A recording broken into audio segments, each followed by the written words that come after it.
कहते हैं ना, जिंदगी बदलने के लिए करोड़ों नहीं, बस एक जिद चाहिए। ये कहानी है एक ऐसे लड़के की जिसके पास जूते तक नहीं थे, लेकिन आज उसकी खुद की जूता कंपनी है जो अमेज़न और फ्लिपकार्ट पर बिकती है।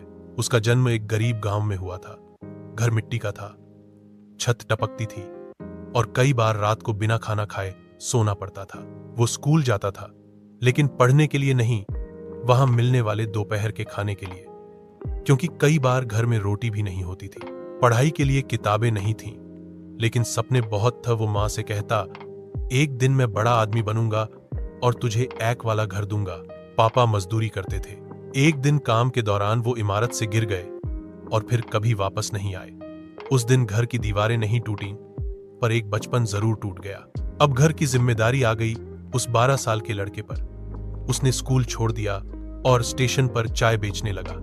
सुबह 5 बजे उठकर केतली उठाता, दिन भर थके कदमों से स्टेशन पर चाय बेचता, और रात को जब सब सो जाते तब वो पुराना टूटा मोबाइल उठाता, यूट्यूब पर वीडियो ढूंढता, पैसे कैसे कमाए, बिजनेस कैसे शुरू करे। वो जो कुछ भी देख पाता सीखने की कोशिश करता। एक रात उसे एक वीडियो मिला, जूते का बिजनेस कैसे शुरू करें। बस वही पल उसकी जिंदगी का मोड़ था।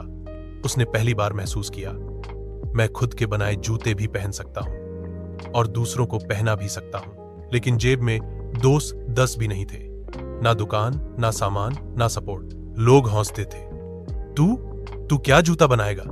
पर उसने सपने देखना नहीं छोड़ा। उसने एक फटा हुआ जूता उठाया, उसे साफ किया, रफू किया और खुद से जोड़ दिया। एक पोस्टर छपवाया, पुराने जूते नए जैसे बनाए जाते हैं, डेंट मैन। शुरुआत में लोग हंसे, लेकिन फिर कोई एक रुका, फिर दूसरा आया, फिर तीसरा। धीरे धीरे उसका काम चल पड़ा। वो घर लौटकर पुराने मोबाइल से फोटो खींचता, इंस्टाग्राम पर एक पेज बनाया, डेजी सोल। धीरे धीरे उसने कैनवा से डिजाइन बनाना सीखा, फोटो एडिट करना सीखा। एक दिन उसने एक देसी चप्पल की रील बनाई और वही रील वायरल हो गई। 1000 लाइक्स, 500 शेयर और ढेर सारे मैसेज, भाई ये चप्पल चाहिए, कहां से लें।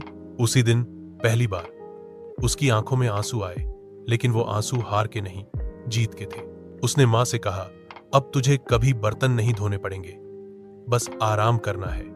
आज उसका ब्रांड डेसी सोल अमेज़न और फ्लिपकार्ट पर बिक रहा है।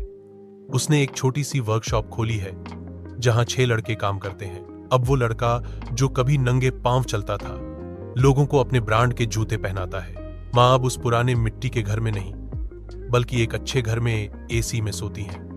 लोग जो पहले हंसते थे अब तारीफ करते हैं। वो खुद कहता है, मैंने सपनों को कभी मरने नहीं दिया, बस रोज थोड़ा थोड़ा आगे बढ़ता रहा। ये कहानी सिर्फ एक लड़के की नहीं है, ये हर उस इंसान की कहानी है जो हालात से नहीं, खुद से लड़ता है। जिसे कोई रास्ता नहीं दिखता तो वो खुद अपनी राह बना लेता है। अगर आज तुम भी संघर्ष में हो, तुम्हारे पास पैसे नहीं, सपोर्ट नहीं, तो बस एक बात याद रखना, तुम्हें बस शुरू करना है। धीरे धीरे सब मिलेगा, लोग, पैसे, मौके, सब कुछ। लेकिन तुम रुको मत। एक दिन तुम भी कहोगे, मैंने भी जमीन से शुरुआत की थी और आज मेरा भी नाम है सक्सेस। ग्रोथ चैनल पर ऐसी ही और कहानियों के लिए लाइक, शेयर और सब्सक्राइब जरूर करें।